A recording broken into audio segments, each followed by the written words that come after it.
ಮೊದಲನೇದಾಗಿ ನಾನು ಕಳೆದ ಬಾರಿ ಸಾಹಿತ್ಯ ಪರಿಷತ್ತಿನ ಅಧ್ಯಕ್ಷ ಸ್ಥಾನಕ್ಕೆ ನಿಲ್ಲಬೇಕು ಅನ್ನುವಂತಹ ಸೂಚನೆ ಬಂದಾಗ ಬಹಳ ತಡವಾಗಿತ್ತು. ಇದೇ ರೀತಿ ಬಹಳ ಹಿಂದಿನಿಂದ ಆ ವಿಚಾರದಲ್ಲಿ ಸಂಘಟನೆ ಮಾಡಿಕೊಂಡಂಥ ಸ್ನೇಹಿತರು ಬಹಳ ಮುಂಚೂಣಿಯಲ್ಲಿದ್ದರು. ನಾನು ಹೀಗೆ ಸ್ಪರ್ಧಿಸ್ತಿದ್ದೀನಿ ಅಂತ ಹೇಳಿದಾಗ ಒಂದಷ್ಟು ಜನ ಬಹಳ ಮುಕ್ತವಾಗಿ ಹೇಳಿದರು, ನೀವು ತುಂಬ ತಡವಾಗಿ ಬರ್ತಾ ಇದ್ದೀರಿ, ಈಗಾಗಲೇ ನಾವು ಮಾತು ಕೊಟ್ಟಿದ್ದೀವಿ ಅಂತ. ನನಗೆ ಆಗ ಒಂದು ಪ್ರಶ್ನೆ ಉದ್ಭವ ಆಯಿತು. ನಾನೊಂದು 2 ನಿಮಿಷ ಹೆಚ್ಚು ತಗೊಂಡ್ರೆ ಅನ್ಯತಾ ಭಾವಿಸ್ಬೇಡಿ. ಅಲ್ಲ, ನಾವು ಸ್ಪರ್ಧಿಗಳು ಯಾರು ಅಂತ ಹೇಳಿ ಗೊತ್ತಾಗ್ದೇ ಮಾತು ಕೊಡೋದು ಅಂದ್ರೆ ಅರ್ಥ ಏನು? ಅದು ನಮ್ಮ ವಿವೇಚನೆಗೆ ಮೀರಿದ್ದು, ಆಗಬಾರ್ದು ಅದು ಅಂತ ಹೇಳಿ. ಆದರೂ ಏನಾಗ್ತದೆ, ಮನುಷ್ಯ ಸಹಜವಾದ ಭಾವನಾತ್ಮಕತೆ ಇದೆಯಲ್ಲ, ಅದು ಒಮ್ಮೊಮ್ಮೆ ನಮ್ಮನ್ನು ಹಾಗೆ ಬಾಗಿಸಿಬಿಡುತ್ತೆ. ಬಾಗಿಸಿದ ಮೇಲೆ ಅದನ್ನು ಮತ್ತೆ ಮಾಗಿಸೋದು ಬಹಳ ಕಷ್ಟ. ಯಾಕೆ ನಾನು ಈ ಮಾತು ಹೇಳ್ತಿದ್ದೀನಿ ಅಂದರೆ, ಇನ್ನೂ 8-10 ತಿಂಗಳಿದೆ, ಈಗಲೇ ಇದು ಬೇಕಿತ್ತಾ ಅಂಥೇಳಿ ಕೆಲವು ಪ್ರಶ್ನೆಗಳು ಬರ್ತವೆ. ಆ ಥರ ಆಗಬಾರ್ದು. ನನಗೆ ಆದಂತಹ ಬಿಕ್ಕಟ್ಟು ಮುಂದಿನ ಅಭ್ಯರ್ಥಿಗಾಗಬಾರ್ದು ಅಂಥೇಳಿ ಇಲ್ಲ, ನಾವು ಸ್ಪರ್ಧಿಗಳು ಯಾರು ಅಂಥೇಳಿ, ಯಾರ್ಯಾರು ಆಸಕ್ತರಿದ್ದಾರೆ ಅಂಥೇಳಿ ಮೊದಲು ಚಲಾವಣೆಗೆ ಬಿಟ್ಬಿಡೋಣ. ಆಯ್ಕೆ ಮತದಾರ. ಅನೇಕ ಬಾರಿ ನನ್ನನ್ನು ಬೇಕಂತಲೇ ಪತ್ರಕರ್ತರು ಮತ್ತು ಬೇರೆ ಕೆಲವರು ಮಿತ್ರರು ಪ್ರಶ್ನೆ ಮಾಡೋರು, ಸರ್ ಚುನಾವಣೆಗೆ ಯಾರು ಬೇಕಾದರೂ ನಿಲ್ಬೋದಾ ಅಂತ. ನನ್ನನ್ನು ಕೆಣಕೋಕೆ. ಖಂಡಿತ ಯಾರು ಬೇಕಾದರೂ ನಿಲ್ಬೋದು. ಒಂದೇ ಷರತ್ತು, ಪರಿಷತ್ತಿನ ಸದಸ್ಯರಾಗಿರಬೇಕು. ಜಿಲ್ಲಾ ಅಧ್ಯಕ್ಷ ಸ್ಥಾನಕ್ಕೆ ನಿಲ್ಲಬೇಕು ಅಂತ ಅಂದರೆ ಕನಿಷ್ಠ 5 ವರ್ಷ ಆಗಿರಬೇಕು ಸದಸ್ಯರಾಗಿ. ರಾಜ್ಯ ಅಧ್ಯಕ್ಷ ಸ್ಥಾನಕ್ಕೆ ನಿಲ್ಲಬೇಕು ಅಂದರೆ ಕನಿಷ್ಠ 10 ವರ್ಷ ಆಗಿರಬೇಕು. ಇದಾಗಿದ್ದವರು ಯಾರು ಬೇಕಾದರೂ ನಿಲ್ಬೋದು ಅಂತ.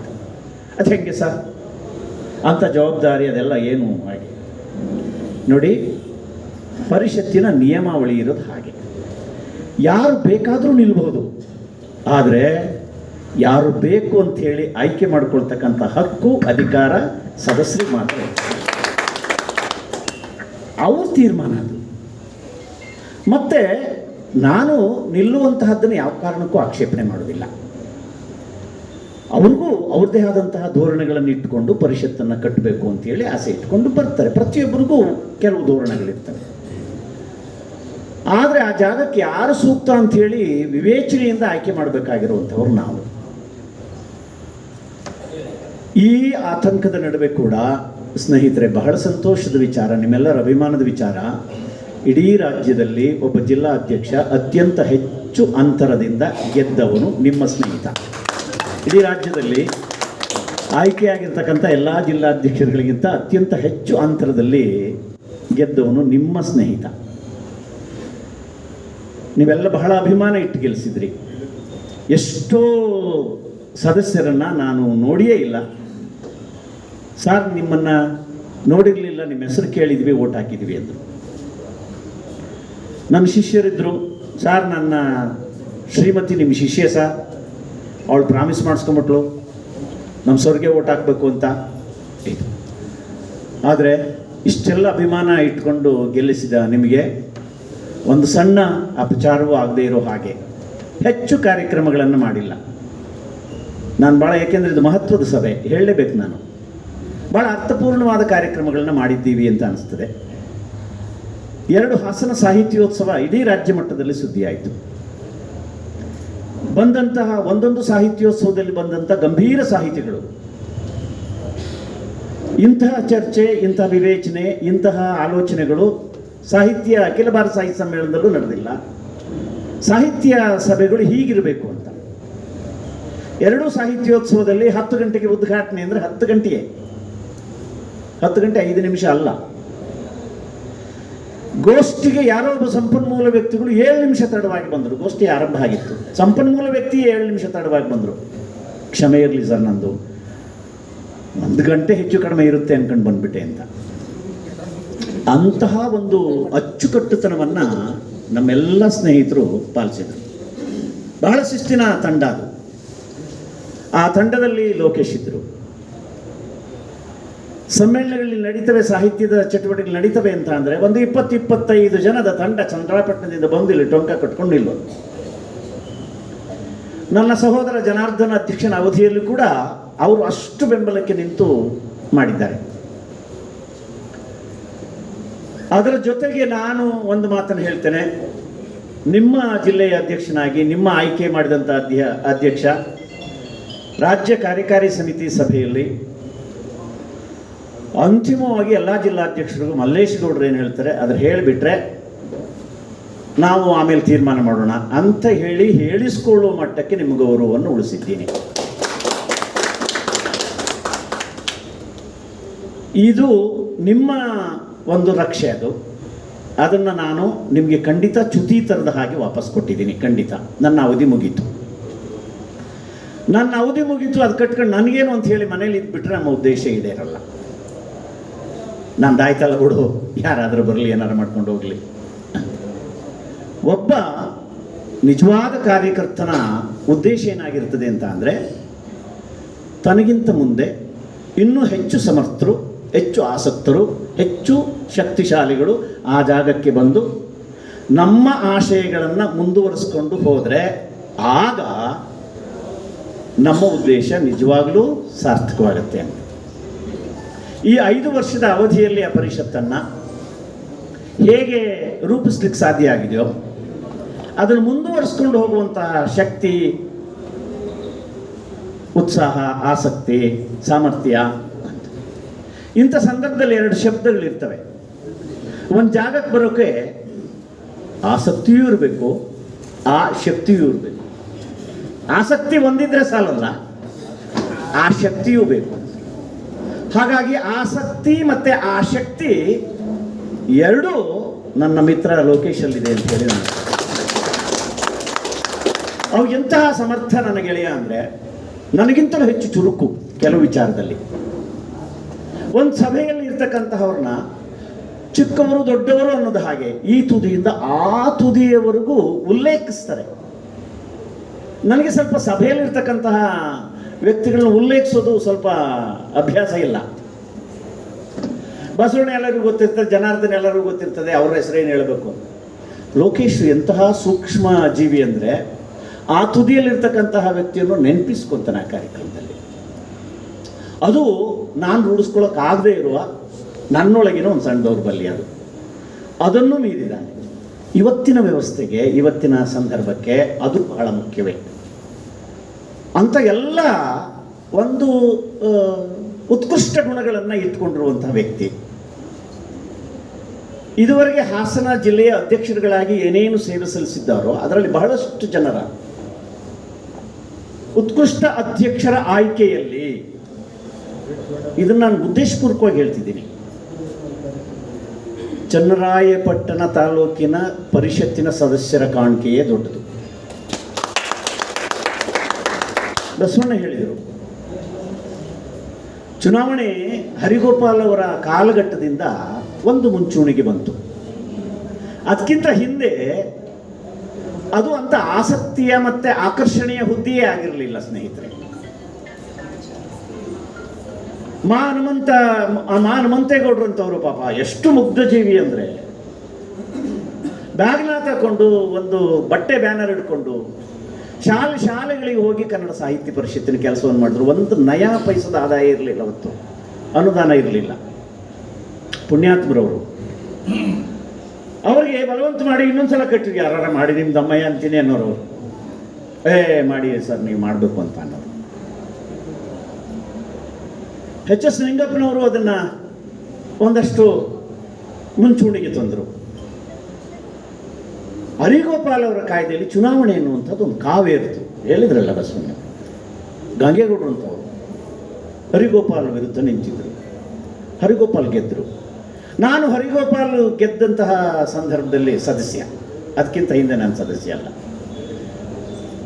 ನಾನು ಗೆದ್ದ ಮೇಲೆ ಹರಿಗೋಪಾಲ್ ಓಟ್ ಹಾಕಿರಲಿಲ್ಲ ನಾನು, ಯಾಕೆಂದರೆ ನನಗಿನ್ನೂ ಮತದಾನದ ಅಧಿಕಾರ ಸಿಕ್ಕಿರಲಿಲ್ಲ. ಹರಿಗೋಪಾಲ್ಗೆ ಹೇಳಿದೆ, ಗೆಳೆಯ ನೀನು ಒಂದು ಕೆಲಸ ಮಾಡ್ಬೋದಪ್ಪ, ಒಂದು ಕಟ್ಟಡ ಕಟ್ಬೋದು, ನಿನ್ನಿಂದ ಅದಾಗುತ್ತೆ, ದಯಮಾಡಿ ಅದನ್ನು ಮಾಡು, ನೀನೇನು ಮಾಡಿದ್ರು ನಡೀತದೆ ಅಂತೆ. ನಿಜವಾಗಲೂ ಅವನು ಆ ಎಲ್ಲ ಶಕ್ತಿಯನ್ನು ಬಳಸಿ ಉತ್ಕೃಷ್ಟವಾದ ಕಟ್ಟಡ. ನಮ್ಮ ಹಾಸನಕ್ಕೆ ಸಿಕ್ಕಿರ್ತಕ್ಕಂಥ ಪರಿಷತ್ತಿನ ನಿವೇಶನ ನಮ್ಮ ರಾಜ್ಯದ ಯಾವ ಜಿಲ್ಲಾ ಘಟಕಗಳಿಗೂ ಸಿಕ್ಕಿಲ್ಲ. ಇಂತಹ ಹೃದಯ ಭಾಗದಲ್ಲಿ ಅಷ್ಟು ವಿಸ್ತಾರವಾದ ನಿವೇಶನ ಕರ್ನಾಟಕ ರಾಜ್ಯದ ಯಾವ ಜಿಲ್ಲೆಯ ಜಿಲ್ಲಾ ಘಟಕಗಳಿಗೂ ಸಿಕ್ಕಿಲ್ಲ. ಆ ಜಾಗ ನೋಡಿ, ಆ ಕಟ್ಟಡ ನೋಡಿ, ಆ ಕಾಂಪೌಂಡ್ ನೋಡಿ, ನಮ್ಮ ಜಿಲ್ಲೆಯ ಅಧ್ಯಕ್ಷರುಗಳು ಬರ್ತಾರಲ್ಲ, ಏನು ಅದ್ಭುತ ಮಾರಾಯರೆ ನಿಮ್ಮದು, ನಿಮ್ಮ ಜಿಲ್ಲಾ ಘಟಕ ಅಂಥೇಳಿ ಹೇಳ್ತಾರೆ. ಅದು ಆ ಜಾಗ ಕೊಟ್ಟು ಪುಣ್ಯಾತ್ಮರು ಜ್ವಾಲನ್ನಯ್ಯನವರು, ಎಚ್ ಎಸ್ ಕೃಷ್ಣಮೂರ್ತಿಯವರು, ಅವರೆಲ್ಲ ಅಂತಹ ಜಾಗದಲ್ಲಿ ಅಷ್ಟು ವಿಸ್ತಾರವಾದಂತಹದ್ದೊಂದು ನಿವೇಶನವನ್ನು ಕೊಟ್ಟರು ಪುಣ್ಯಾತ್ಮರು. ಜ್ವಾಲನ್ನಯ್ಯನವರು ಕಾರಣ, ಎಚ್ ಎಸ್ ಕೃಷ್ಣಮೂರ್ತಿಯವರು ಕಾರಣ. ಹರಿಗೋಪಾಲದಲ್ಲಿ ಒಂದು ಕಟ್ಟಡ ಕಟ್ಟಿದ ನಂತರ ಬಂದಂಥ ನನ್ನ ಮಿತ್ರ ಮದನ್ ಗೌಡ ಪರಿಷತ್ತಿನ ಚಟುವಟಿಕೆಗಳಿಗೆ ಒಂದು ಮೆರಗು ತಂದ. ನಾನು ಹೇಳ್ಬೇಕು, ನಾನು ಪ್ರಾಮಾಣಿಕವಾಗಿ ಹೇಳ್ಬೇಕು, ಅವರು ಕನ್ನಡ ಸಾಹಿತ್ಯ ಪರಿಷತ್ತಿನ ಚಟುವಟಿಕೆಗಳು ಹೇಗೆ ನಡಿಬೇಕು, ಹೇಗೆ ಮಾಡಬೇಕು ಅನ್ನುವಂಥದ್ದನ್ನೊಂದು ಮಾರ್ಗ ಸೂಚಿ ಹಾಕ್ಕೊಟ್ಟಂಗೆ ಹಾಕು. ಆಮೇಲೆ ನಂತರದಲ್ಲಿ ಸ್ನೇಹಿತರೆ, ನನ್ನ ಸಹೋದರ, ನಾನು ಅಭಿಮಾನದಿಂದ ಹೇಳ್ಕೊತೀನಿ, ನನ್ನ ತಮ್ಮ ಅನ್ನುವಂಥ ಪ್ರೀತಿ ಇದೆ, ಅಭಿಮಾನ ಇದೆ. ಅದಕ್ಕೆ ನಿಜವಾಗಲೂ ಅರ್ಥ ತುಂಬಿದಂಥ ಮೊತ್ತ ಮುಂದಿನ ಅಧ್ಯಕ್ಷ. ಆಮೇಲೆ ನಾವು ನಮ್ಮ ನಿವೃತ್ತಿಯ ನಂತರ ಎಲ್ಲರ ಒತ್ತಾಯದ ಮೇರೆಗೆ ಆ ಕಾರ್ಯಕ್ರಮ, ಆ ಜವಾಬ್ದಾರಿಯನ್ನು ತಗೊಂಡ್ವಿ. ನಿಮ್ಮೆಲ್ಲರ ಪ್ರೀತಿ ಇತ್ತು, ಅದನ್ನು ಮುಂದುವರಿಸಿದ್ದೀವಿ. ಈ ಎಲ್ಲರ ಆಯ್ಕೆಯಲ್ಲಿ ಚನ್ನರಾಯಪಟ್ಟಣದ ಮತದಾರರ ಒಂದು ಶಕ್ತಿ, ತ್ಯಾಗ ಇದೆ. ಇಷ್ಟು ಓಟ್ ನಮ್ಮಲ್ಲಿದ್ದೇವೆ, ನಾವೇ ನಿಲ್ಬೋದಿತ್ತು ಅಂತ ಹೇಳಿ ಯಾವತ್ತೂ ಅವ್ರು ಅಂದ್ಕೊಳ್ಳಿಲ್ಲ. ಇವತ್ತು ಲೋಕೇಶ್ ಅಂದ್ಕೊಂಡಿಲ್ಲ, ಅದನ್ನು ಬೊಮ್ಮೇಗೌಡರು ಚೆನ್ನಾಗಿ ಹೇಳಿದ್ರು. ಇವತ್ತು ಅಂದ್ಕೊಂಡಿಲ್ಲ, ನಮ್ಮ ತಾಲೂಕಲ್ಲೇ 6,000 ಓಟವೇ ಸರ್, ಬಿಡಿ ನಾವ್ಯಾಕೆ ನಿಂತ್ಕೋಬಾರ್ದು ಅಂತ ಯಾವತ್ತೂ ಅಂದಿರಲಿಲ್ಲ. ಹಿಂದೆ ಒಂದ್ಸಲ ಅವರನ್ನು ನೀವು ನಿಂತ್ಕೋಬೇಕು ಅಂತ ಹೇಳಿ, ನಾನು ನಿಂತ್ಕೋಬೇಕು ಅಂತ ಹೇಳಿ ಮನಸ್ಸು ಒಲಿಸಿ ಹೋಗ್ಬಿಟ್ಟಿದ್ರು ಲೋಕೇಶ್. ಇದರ ಹಿಂದೆನೇ ನಾನು ಬೇಡ ಜನಾರ್ದನ್, ನನಗೆ ಈ ಕಾಲೇಜ್ನಲ್ಲಿ ಕಾರ್ಯಭಾರ, ಒತ್ತಡ, ಕಾಲೇಜಲ್ಲಿ ಕೆಲಸ ಮಾಡ್ತಿದ್ದೀನಲ್ವ, ಯಾರಾದರೂ ಬಿಡುವಾಗಿರೋರು ಮಾಡ್ಕೊಳ್ಳಿ, ಬಿಡುವತ್ತೆಗೆ ಲೋಕೇಶ್ಗೆ ಆಸಕ್ತಿ ಇಲ್ಲ ಅಂದರೆ ಹೇಳಿ ನಾವು ಕೈ ಬಿಟ್ಬಿಟ್ವಿ. ನಿವೃತ್ತಿ ಆದಮೇಲೆ ಅದರ ಜವಾಬ್ದಾರಿಯನ್ನು ತಗೊಂಡಿದ್ದೀನಿ ಸ್ನೇಹಿತರೆ. ನಾನು ನಿಲ್ತೀನಿ ಅಂತ ಇವತ್ತಿಗೂ ಬರಲಿಲ್ಲ. ನಾವು ನೋಡಪ್ಪ, ನಿಮ್ಮ ಋಣ ನಮ್ಮ ಮೇಲಿದೆ, ಅದನ್ನು ತೀರಿಸೋ ಜವಾಬ್ದಾರಿ ಕೂಡ ನಮ್ಮದು. ಹಾಗಾಗಿ ಚನ್ನರಾಯಪಟ್ಟಣಕ್ಕೆ ಅವಕಾಶ ಆಗಬೇಕು. ಚನ್ನರಾಯಪಟ್ಟಣದ ಸದಸ್ಯರು ಜಿಲ್ಲಾ ಮಟ್ಟದಲ್ಲಿ ಬಂದು ಕೆಲಸ ಮಾಡುವಂಥದ್ದು ಆಗಬೇಕು. ಮತ್ತು ಇವತ್ತಿನ ಕಾಲಮಾನದಲ್ಲಿ ಅದು ಜಿಲ್ಲೆ, ತಾಲೂಕು, ಮಗದೊಂದು ಯಾವ ಅಂತರೂ ಉಳಿದಿಲ್ಲ. ಆಮೇಲೆ ನಾವೊಂದು ಜವಾಬ್ದಾರಿಯನ್ನು ಕೊಟ್ಟರೆ ಲೋಕೇಶ್ ಎಷ್ಟು ಸಮರ್ಥವಾಗಿ ಅದನ್ನು ಮಾಡ್ತಾನೆ ಅಂತ ಅಂದರೆ, ಅದಕ್ಕಾಗಿ ಇಲ್ಲಿ ಒಂದು ಮನೆ ಬೇಕಾಗಿ ಬಂದರೆ ಹಾಸನದಲ್ಲೇ ಮನೆ ಮಾಡಿಕೊಂಡು ಇದ್ದು ಸಾಹಿತ್ಯ ಪರಿಷತ್ತಿನ ಸೇವೆಯನ್ನು ಮಾಡಲಿಕ್ಕೆ ಅವರು ಸಿದ್ಧರಾಗಿದ್ದಾರೆ. ಇಂಥ ಬದ್ಧತೆ ಲಾಭದ ದೃಷ್ಟಿಯಿಂದ ಅಲ್ಲ ಅನ್ನೋದನ್ನ ನಾನು ನಿಮ್ಗೆ ಮೊದಲೇ ಹೇಳ್ಬಿಡ್ತೀನಿ. ಬೇರೆ ಯಾವ ಉದ್ದೇಶವೂ ಇಲ್ಲ. ಎಲ್ಲ ಸೇರಿ ನನಗೊಂದು ಜವಾಬ್ದಾರಿ ಕೊಟ್ಟಿದ್ದಾರೆ, ಆ ಜವಾಬ್ದಾರಿಯನ್ನು ಸಾರ್ಥಕವಾಗಿ ಮಾಡಬೇಕು ನಾನು ಅನ್ನುವಂತಹ ಉತ್ಸಾಹದಲ್ಲಿದ್ದಾರೆ ಲೋಕೇಶ್. ಈ ಕಾರಣಕ್ಕಾಗಿ ನಾವು ಅವರನ್ನು ಆಯ್ಕೆ ಮಾಡಿದ್ದೀವಿ ಸ್ನೇಹಿತರೆ. ನಮ್ಮ ಆಯ್ಕೆ ಸರಿಯಾಗಿದೆ ಅನ್ನೋದನ್ನು ನೀವು ಸಮ್ಮತಿಸಿ, ನನ್ನ ಮೇಲೆ ತೋರಿದ ಪ್ರೀತಿಯನ್ನು ಲೋಕೇಶ್ ಮೇಲೆ ಕೂಡ ತೋರಿ. ಕನ್ನಡ ಸಾಹಿತ್ಯ ಪರಿಷತ್ತು ಹೇಗೆ ಶುದ್ಧವಾಗಿದೆಯೋ ಅದನ್ನು ಮುಂದುವರಿಸ್ಕೊಂಡು ಹೋಗಲಿಕ್ಕೆ ನೀವು ಅಧಿಕಾರ ಕೊಟ್ಟರೆ, ನೀವು ಅವಕಾಶ ಕೊಟ್ಟರೆ, ಅದನ್ನು ಚಾಚೂ ತಪ್ಪದರೆ ನಿರ್ವಹಿಸ್ತಾರೆ ಅನ್ನುವಂಥ ವಿಶ್ವಾಸ ಖಂಡಿತವಾಗಲೂ ನನಗಿದೆ. ನಾನು ಅತ್ಯಂತ ಪ್ರೀತಿಸೋದು ನನ್ನ ತಾಯಿ. ನನ್ನ ತಾಯಿ ಮೇಲೆ ಆಣೆ ಮಾಡಿ ಹೇಳ್ತೀನಿ, ಅವರು ಇದನ್ನು ಉಳಿಸ್ಕೊತಾರೆ ಅನ್ನೋ ವಿಶ್ವಾಸ ನನಗೆ ಬಹಳ ಮುಖ್ಯ. ಇದು ಕಾರ್ಯಕ್ರಮಗಳು 2 ಕಡಿಮೆ ಆಗಲಿ, ಪರಿಷತ್ತಿನ ಘನತೆಗೆ ಯಾವ ಕಾರಣಕ್ಕೂ ಚ್ಯುತಿ ಬರಬಾರ್ದು. ಕಾರ್ಯಕ್ರಮಗಳನ್ನು ಎಲ್ಲಿಯಾದರೂ ಮಾಡ್ಬೋದು, ಯಾವ ಸಂಘಟನೆಯಿಂದನಾದರೂ ಮಾಡ್ಬೋದು, ಮತ್ತೊಂದು ಮಾಡ್ಬೋದು, ಸಂಘಟನೆ ಇಲ್ಲದೇನೂ ಮಾಡ್ಬೋದು. ಆದರೆ ಪರಿಷತ್ತಿನ ಹೆಸರು, ಅದಕ್ಕೊಂದು ಘನತೆ ಇದೆ. 116 ವರ್ಷಗಳ ಇತಿಹಾಸ ಇದೆ. 110 ವರ್ಷ, 111 ವರ್ಷ ಆಯ್ತು. ಈಗ 111 ವರ್ಷಗಳ ಇತಿಹಾಸ ಇದೆ. ಕರ್ನಾಟಕ ರಾಜ್ಯದ ಪರಿಕಲ್ಪನೆಯೇ ಇಲ್ಲದೇ ಇದ್ದ ಕಾಲದಲ್ಲಿ ಹುಟ್ಟು ಹಾಕಿದ ಸಂಸ್ಥೆ ಅದು. ರಾಜ್ಯದ ಪರಿಕಲ್ಪನೆ ಇರಲಿಲ್ಲ. ಬೇರೆ ಬೇರೆ ಭಾಗಗಳು ಬೇರೆ ಬೇರೆ ಆಳ್ವಿಕೆಯಲ್ಲಿದ್ದವು. ಸರ್ ಎಂ ವಿಶ್ವೇಶ್ವರಯ್ಯನಂಥವರು ಮೈಸೂರು ಸಂಸ್ಥಾನಕ್ಕೆ ಬರಬೇಕು ನೀವು ಅಧಿಕಾರಿಯಾಗಿ ಅಂದಾಗ, ಬರೀ ಇಂಜಿನಿಯರ್ ಹುದ್ದೆಗಾದ್ರೆ ನಾನು ಬರೋಲ್ಲ, ನಾನು ಮುಂಬೈಯಲ್ಲೇ ಇಂಜಿನಿಯರ್ ಆಗಿದ್ದೀನಿ, ಆದರೆ ನನ್ನ ನಾಡಿಗೆ ಬರಬೇಕು ಅಂತ ಅಂದರೆ ನನ್ನ ನಾಡಿನ ಸಮಗ್ರ ಅಭಿವೃದ್ಧಿಯ ಬಗ್ಗೆ, ಶ್ರೇಯಸ್ಸಿನ ಬಗ್ಗೆ ಚಿಂತನೆ ಮಾಡಲಿಕ್ಕೆ ಅವಕಾಶ ನನಗೆ ಸಿಗ್ತದೆ ಅನ್ನೋದಾದರೆ ಖಂಡಿತ ನಾನು ಈ ಹುದ್ದೆಯನ್ನು ಬಿಟ್ಟು ಅಲ್ಲಿಗೆ ಬರ್ತೀನಿ ಅಂದರು ವಿಶ್ವೇಶ್ವರಯ್ಯನವರು. ಮಹಾರಾಜರು ಒಪ್ಕೊಂಡ್ರು, ಬಂದರು. ಬಂದ ಕೂಡಲೇ ವಿಶ್ವೇಶ್ವರಯ್ಯನವರು ಪರಿಕಲ್ಪಿಸಿ ಕೊಟ್ಟ ಪಟ್ಟಿಯಲ್ಲಿ ಶಿಕ್ಷಣ, ಕೃಷಿ, ನೀರಾವರಿ, ಭಾಷೆ ಈ ಅಂಶಗಳನ್ನು ಕ್ರೋಢೀಕರಿಸಿದರು. ಮೈಸೂರು ವಿಶ್ವವಿದ್ಯಾನಿಲಯ ಆರಂಭ ಆಯಿತು. ನೀರಾವರಿ ಯೋಜನೆಗಳು ಬಂದವು. ಕೃಷಿಯ ಬಗ್ಗೆ ದೊಡ್ಡ ದೊಡ್ಡ ಚಿಂತನೆಗಳು ನಡೆದು, ತೋಟಗಾರಿಕೆ ಬಗ್ಗೆ, ಕೃಷಿ ಬಗ್ಗೆ ವಿಪುಲವಾದಂತಹ ಅಭಿವೃದ್ಧಿಯ ಕಾರ್ಯಕ್ರಮಗಳಾದವು. ಆ ನಡುವೆ ವಿಶ್ವೇಶ್ವರಯ್ಯನವರು ಹೇಳಿದ್ದು, ಕನ್ನಡಿಗರು ಬೇರೆ ಬೇರೆ ಕಾರಣಕ್ಕಾಗಿ ಹರಿದು ಹಂಚೋಗಿದ್ದಾರೆ. ಎಲ್ಲರೂ ಒಂದು ಕಡೆ ಕೂತ್ಕೊಂಡು ಕನ್ನಡದ ಹಿರಿತನದ ಬಗ್ಗೆ, ಕನ್ನಡದ ಸತ್ವದ ಬಗ್ಗೆ, ಶಕ್ತಿಯ ಬಗ್ಗೆ ಮಾತನಾಡಿಕೊಳ್ಳುವುದು ಒಂದು ವೇದಿಕೆ ಬೇಕು, ಪರಿಷತ್ತನ್ನು ಸ್ಥಾಪಿಸಬೇಕು ಅಂದರು. ಮಹಾರಾಜರು ಮರು ಮಾತಾಡದೆ ಕರ್ನಾಟಕ ಸಾಹಿತ್ಯ ಪರಿಷತ್ತು ಅಂತ ಹೇಳಿ ಆರಂಭ ಮಾಡಿದರು. ಸ್ನೇಹಿತರಾಗ ಮುಂಬೈ ಪ್ರಾಂತ್ಯದಲ್ಲಿ ಒಂದು ಅಧಿಕಾರ ಇತ್ತು, ಹೈದರಾಬಾದ್ ಪ್ರಾಂತ್ಯದಲ್ಲಿ ಒಂದು ಅಧಿಕಾರ ಇತ್ತು.